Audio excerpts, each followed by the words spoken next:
오늘은 부활주일입니다. 지난주에 주보를 통해서 종교개혁가들은 교회의 축제와 절기들이 믿음 생활에 오히려 좋지 않은 영향을 주었기 때문에 이 축제와 절기들을 없애려고 노력했다라고 말씀을 드렸습니다. 초대교회의 모습을 봐도 특별한 축제나 절기가 있는 것이 아니라 매 주일이 축제이고 절기였어요. 그래서 저희 교회도 매주 주일을 절기를 여기고 그 외에 특별한 행사나 절기를 최소화해서 정말 중요한 딱 2개의 절기만 아주 간소하게 지키기로 했습니다. 바로 부활주일과 성탄절입니다. 예수님의 탄생을 기념해서 성탄절에는 주일 예배와 별개로 12월 25일이죠. 그날에 예배를 드리고 부활주일은 어떤 기준으로 정하는지 아시나요? 매년 달라서 헷갈리실 텐데 춘분 이후에 첫 보름달이 뜨고 나서 그 이후에 처음 오는 주일에 부활주일 예배로 드리기로 이렇게 교회가 정했어요. 너무 어렵죠? 춘분이 보통 양력 3월 21일인데 그 이후에 오는 보름은 또 음력으로 매월 15일이에요. 그러니까 음력달력도 봐야 되고 양력달력도 봐야 되고 그 다음에 오는 첫 번째 주일 이렇게 지키고 있습니다. 그래서 작년에는 3월 31일이었는데요. 올해는 이제 4월 20일입니다. 올해는 좀 부활주일이 되게 늦었습니다. 작년 부활주일에도 제가 말씀을 드렸었는데 성탄절은 아주 큰 행사로 생각하고 세상에서도 기념하고 축제로 즐기는 반면에 이 부활주일은 세상 사람들은 알지도 못하고 또 교회 안에서도 성탄절에 비해 상대적으로 별로 중요하게 여기지 않는 것 같습니다. 말씀드렸듯이 부활주일은 매년 날짜가 달라지니까 더 어려운 것 같아요. 사실 올해 부활주일이 언제인지 잘 모르는 경우도 참 많습니다. 날짜도 어렵지만 부활주일이 별로 인기가 없는 이 근본적인 원인은 아마 죽음과 부활이라는 주제가 사람들에게 별로 인기 있는 주제가 아니어서 그런 것 같아요. 죽음에 대해서는 막연하게 부정적인 인식을 갖고 나의 죽음은 받아들이지 못해서 나는 죽지 않을 것처럼 생각하면서 삽니다. 신앙생활에서도 이 죽음과 부활이라는 내세에 대한 관심보다 지금 내가 살고 있는 이 현세에 대한 관심을 더 많이 가지면서 신앙생활을 하곤 합니다. 그러나 우리가 믿는 복음의 핵심은 죽음과 부활에 있습니다. 예수님의 죽음과 부활이 없었다면 기독교는 없다는 말이 있을 정도로 부활은 우리의 신앙의 아주 핵심적인 요소입니다. 사망의 권세를 이기는 예수 그리스도의 부활이 있었기 때문에 예수님의 죽음이 우리의 죄의 문제를 해결하고 우리에게 영원한 생명을 주시는 사건이 될 수 있었던 겁니다. 부활이 이토록 너무나도 중요한데 안타깝게도 인기가 없을 뿐만이 아니라 참 믿기 힘든, 받아들이기 힘든 주제인 것 같기도 합니다. 예수님이 고난을 당하시고 십자가에 못 박혀 죽으셨다는 사실은 우리가 믿는 것에 큰 거리낌이 없어요. 사람이 맞는 것, 피를 흘리는 것, 또 죽는 것은 얼마든지 우리 주변에 일어날 수 있는 일이잖아요.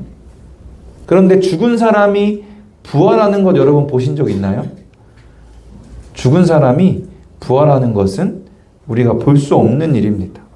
아주 간혹가다 임사체험이라고 해서 죽은 줄 알았던 사람이 얼마 안 돼서 곧 깨어나는 경우가 간혹 있기는 하다고 하는데 예수님처럼 피를 다 쏟으시고 장사된 지 사흘이나 지났는데 온전하게 완전히 부활하는 것은 우리가 절대로 볼 수 없는 일이기 때문에 우리의 상식에서는 받아들이고 믿기가 참 힘든 일입니다.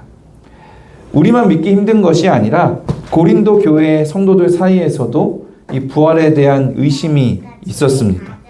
그래서 사도 바울은 부활장이라고 불리는 이 고린도전서 15장을 부활의 확실성을 말해주는 부활의 증거로 시작을 하고 있습니다. 고린도전서 15장 본문이 제시하는 부활의 증거는 무엇일까요? 부활의 첫 번째 증거는 성경입니다. 본문 3, 4절 다시 한번 읽어볼까요? 내가 받은 것을 먼저 너희에게 전하였노니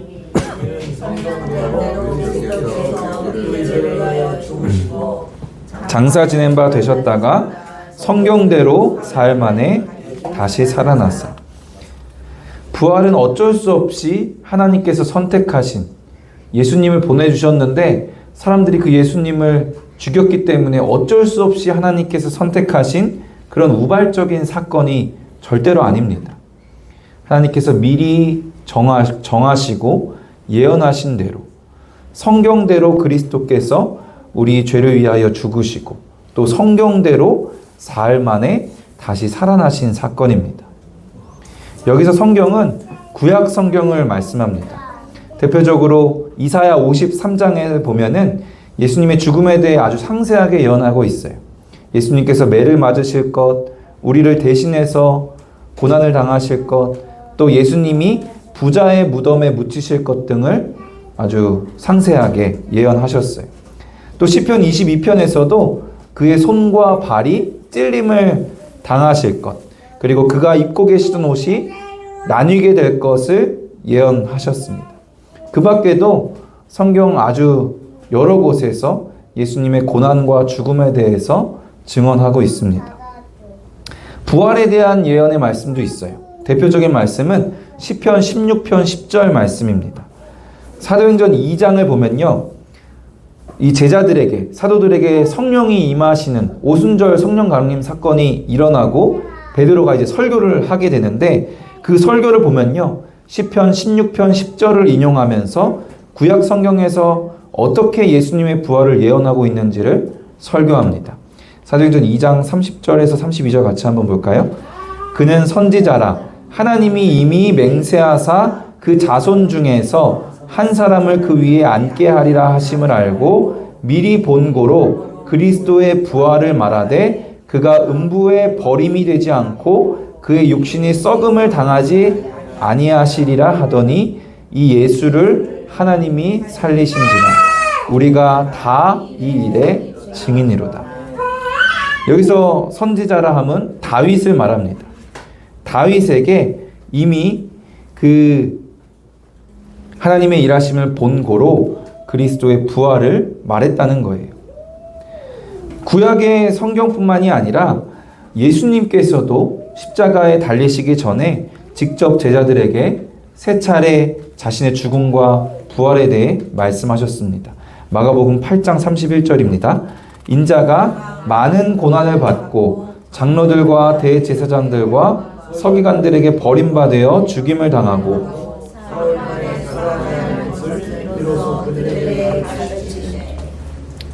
상식적으로 생각하면 자신의 죽음과 부활을 제자들에게 미리 말씀하시는 것이 참 어려운 일이잖아요. 듣고 있는 제자들이 이해하지도 못할 것이고 또 받아들이지도 못할 것이기 때문에 굳이 말씀하시지 않는 편이 낫다고 생각하실 수도 있어요. 실제로 죽음과 부활에 대한 가르침을 받고 나서도 제자들은 예수님의 고난을 전혀 예상하지 못했습니다. 그리고 예수님의 죽음 후에는 부활도 전혀 예상하지 못하고 있었어요.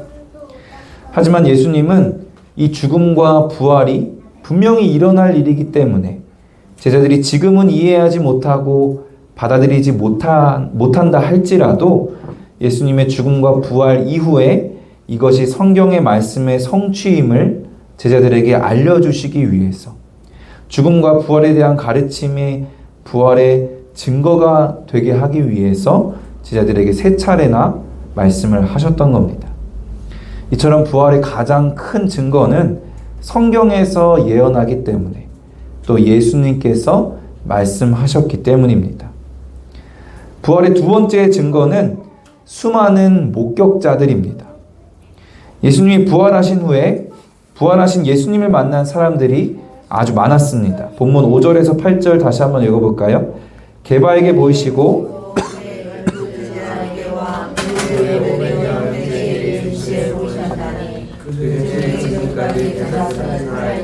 어떤 사람은 잠들었으며 그 후에 야고보에게 보이셨으며 그 후에 모든 사도에게와 맨 나중에 만삭되지 못하여 난 자 같은 보이셨느니라.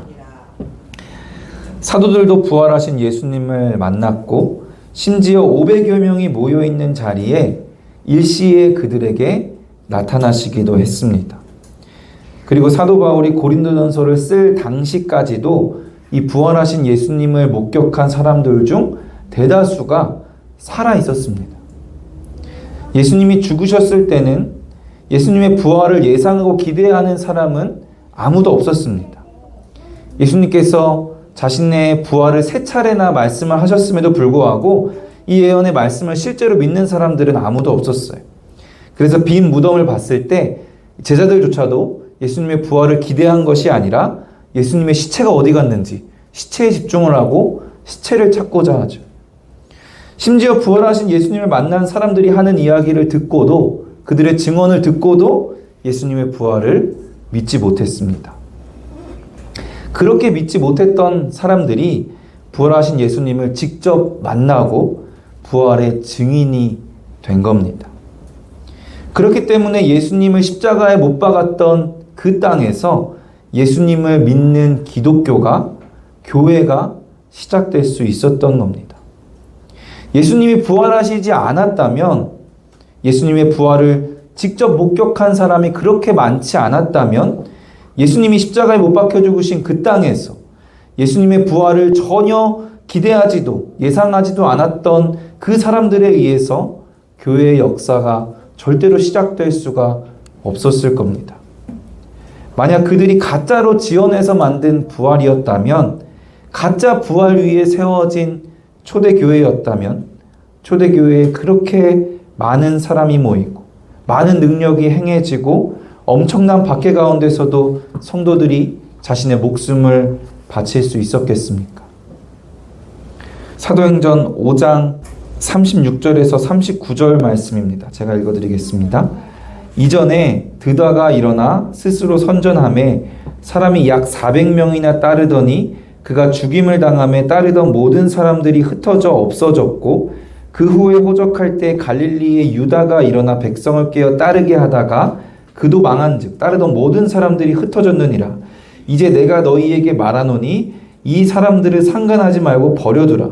이 사상과 이 소행이 사람으로부터 났으면 무너질 것이요, 만일 하나님께로부터 났으면 너희가 그들을 무너뜨릴 수 없겠고 도리어 하나님을 대적하는 자가 될까 하노라 하니. 제자들이 예수님의 부활에 대해서 너무나도 능력 있게 전하니까 유대인들이 당황해서 그들을 어떻게 해야 되는가 고민하고 있을 때 바리새인 율법교사 가말리엘이 지혜로운 말을 합니다. 그들이 사람으로부터 난 것이면 무너질 것이다. 왜냐하면 역사가 그랬으니까. 드다라는 사람도 그랬고 갈릴리의 유다라는 사람도 그랬습니다. 그러나 하나님께로부터 났으면 너희가 그들을 무너뜨릴 수 없을 것이다. 교회가 사람으로부터 났으면 무너질 것입니다. 하지만 하나님께로부터 났으면 이 교회를 무너뜨릴 수 없습니다. 수많은 목격자들, 흩어지지 않고 무너지지 않는 이 교회가 예수 그리스도의 부활의 증거입니다. 부활의 세 번째 증거는 사람의 변화입니다. 사도 바울은 부활의 증거에 대해 얘기를 하다가 마지막으로 자신의 간증을 합니다. 본문 9절 10절 같이 한번 다시 읽어볼까요? 나는 사도 중에 가장 작은 자라. 나는 하나님의 교회를 박해하였으므로 내가 나된 것은 하나님의 은혜로 된 것이니 내가 주신 그의 은혜가 헛되지 아니하여 내가 모든 사도보다 더 많이 수고하였으나 내가 한 것이 아니요 오직 나와 함께 하신 하나님의 은혜로라. 부활하신 예수님을 제일 마지막으로 만난 사람이 바로 사도 바울인데요. 사도 바울은 예수님을 만나고 이 부활을 경험하고선 180도 바뀐 삶을 살게 됩니다. 원래 예수님을 믿는 사람들, 교회를 가장 앞장서서 박해하던 사람인데 이제는 하나님의 은혜로 교회를 위해서 모든 사도보다 더 많이 수고한 사람으로 변화되었습니다. 이 사도 바울이 이렇게 변화된 것이 부활의 증거입니다. 예수님의 부활을 경험했기 때문에 부활에 대한 믿음으로 변화된 것이 아니라면 교회를 그토록 박해하던 사도 바울이 변화될 이유가 하나도 없었어요. 100번 양보해서 귀찮아서 이 박해하는 것을 그만둔다 할 수 있다 쳐도 부활에 대한 믿음 없이 모든 사도보다 더 많이 수고하는 것, 자신의 목숨도 아끼지 않고 헌신하는 것은 절대로 불가능합니다. 사도 바울이 어떤 사람이었어요? 바리새인이었고 학식도 뛰어난 사람이었고 로마 시민이었어요. 아주 부족함 없는, 오늘날로 치면 뭐 금수저가 될까요? 모든 것을 사회적으로 누릴 수 있는 사람이었습니다. 그런데 그런 사도 바울이 자신의 모든 명예와 권력과 부를 포기하고 교회를 섬기게 된 거예요. 부와 권력과 명예를 포기할 뿐만이 아니라 자신의 목숨까지도 내어놓고 교회를 섬겼던 이 사도 바울의 모습은 부활에 대한 믿음이 아니면, 예수 그리스도를 실제로 만난 것이 아니면 설명할 수가 없습니다. 이 사도 바울만 변화된 것이 아닙니다. 예수님의 제자들, 사도들도 그렇습니다. 예수님이 살아계실 때 그들이 예수님을 따랐던 것은 예수님이 왕이 되시면 어떻게든 자기들이 한 자리를 차지해 볼까 하는 마음이었어요. 그래서 자기들끼리 누가 더 높냐 막 다투기도 하고, 예수님이 왕이 되신 것이 아니라 붙잡히시니까 다 예수님을 버려두고 도망하게 됩니다. 그리고 예수님을 모른 척합니다. 그런데 그랬던 제자들이 완전히 변화되었어요. 부활하신 예수님을 만났기 때문에, 부활에 대한 믿음이 있기 때문에 그들이 변화된 것이 아니라면 이 변화를 설명할 수가 없습니다. 살고 싶어서 도망가고 예수님을 부인했던 제자들이 왜 굳이 예수님이 십자가에 못 박혔던 그 땅에 교회를 세우고 목숨을 걸고 복음을 전파하겠습니까? 만약 부활에 대한 믿음 없이 거짓으로 사람들을 선동한 것이라면 복음을 전하다가 그들이 정말로 순교하기까지 했겠습니까? 예수님의 부활을 목격했기 때문에, 예수님이 부활하신 것처럼 자신들도 부활할 것을 믿었기 때문에 죽음을 두려워하던 그들이 변화되었습니다. 사람이 변화되는 것이 부활의 능력이고 곧 부활의 증거가 됩니다. 사랑하는 성도 여러분, 예수님이 죽으셨을 뿐만이 아니라 부활하심으로 죽음을 이기셨기 때문에 예수님을 믿는 우리도 부활할 것을 믿으시기 바랍니다. 성경 말씀이 부활의 증거이고 무너지지 않는 이 교회가 부활의 증거입니다. 그리고 이 부활에 대한 믿음으로 우리의 삶이 변화되기를 소망합니다. 우리의 변화가 세상에게 예수 그리스도의 부활의 증거가 될 줄로 믿습니다. 예수님을 믿는다고, 부활을 믿는다고 하면서 우리가 변화되지 않는다면 부활을 그저 머리로만, 관념적으로만, 피상적으로만 믿기 때문에 그렇습니다. 우리가 부활을 진정으로 믿는다면, 정말로 예수 그리스도의 부활로 우리가 부활하게 되었고 최후 승리를 약속받았다는 것을 믿는다면 우리의 삶은 반드시 변화되게 되어 있습니다. 얼마 전에 종교가 없는 한 친구와 깊은 대화를 나눴습니다. 얼마나 깊게 얘기를 했냐면 밤에 대화를 시작했는데 새벽 5시까지 대화를 했어요. 깊은 대화를 하다 보니까 삶의 가치관에 대한 얘기들을 많이 나눴는데요. 대화를 하다 보니까 참 친한 사이고 대화가 잘 통하는 사이인데도 결국은 삶의 가치관이 참 많이 다르고, 그래서 삶의 방식이 많이 다르다는 것을 서로 느끼게 됐습니다. 사는 모양이 크게 다른 것 같지 않은데도 불구하고 왜 우리의 가치관이 이렇게 다르고 근본적인 삶의 원리 또 삶의 방식이 이처럼 다를까, 그 이유를 찾으면서 대화를 하다 보니까 나름대로 근본적인 원인을 찾고 결론에 도달할 수가 있었어요. 저는 사람이 죽으면 천국 아니면 지옥에 가는 것이고 예수님을 믿는 나는 천국을 간다고 믿고 있고요. 반면에 그 친구는 사람이 죽으면 그냥 끝이라고 생각한다는 그런 차이가 있었어요. 이 차이가 결국 삶의 가치관과 삶의 방식의 차이를 만들어낸다는 결론을 내렸습니다. 저는 그 친구에게 이렇게 말했어요. 죽으면 끝이라고 생각하는 너의 생각도 결국에 믿음이다. 너도 종교가 없다고 하지만 결국에 믿음을 갖고 있는 거다. 그런데 너의 믿음의 근거는 너의 생각이지만 나의 믿음의 근거는 내 생각이 아니라 하나님의 말씀이다. 그 친구는 죽으면 끝이라는 믿음을 갖고 있었기 때문에 이 땅의 것이 너무나 중요해요. 돈도 중요하고 내가 재밌게 사는 게 중요하고 여행이 중요해요. 그러나 저는 천국을 믿기 때문에, 다르게 표현하면 부활을 믿기 때문에 이 땅의 것이 그렇게까지 중요하지 않아요. 물론 돈도 좋죠. 즐거움도 좋고 여행도 저도 좋아합니다. 그러나 하나님이 훨씬 더 중요한 거예요. 원래부터 제가 그랬던 것이 아니라 변화되었습니다. 그래서 많이 부족하지만 이제 부활을 믿게 된 저는 하나님을 위해 헌신하며 살아가려고 합니다. 나의 삶이, 나의 변화가 세상 사람들에게 부활의 증거가 되기를 소망하며 헌신하고 또 헌신하려고 합니다. 사도 바울은 왜 그렇게 헌신했을까요?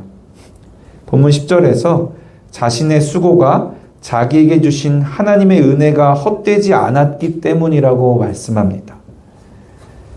다르게 말하면 나에게 주신 하나님의 은혜가 헛된 것이 아니기 때문에 부활을 믿는 우리는 하나님을 위해서 헌신하고 많이 수고해야 합니다. 이 시간 혹시 부활을 그저 관념적으로만, 피상적으로만 믿고 있었다면, 부활에 대한 관심도 별로 없고 부활에 대한 의심이 많았다면 성경의 증거, 교회의 증거를 통해 예수 그리스도의 부활을 깊이 묵상하는 시간 되시기를 바랍니다. 그리고 예수 그리스도의 부활을 믿음으로 삶이 변화되시기를 소원합니다.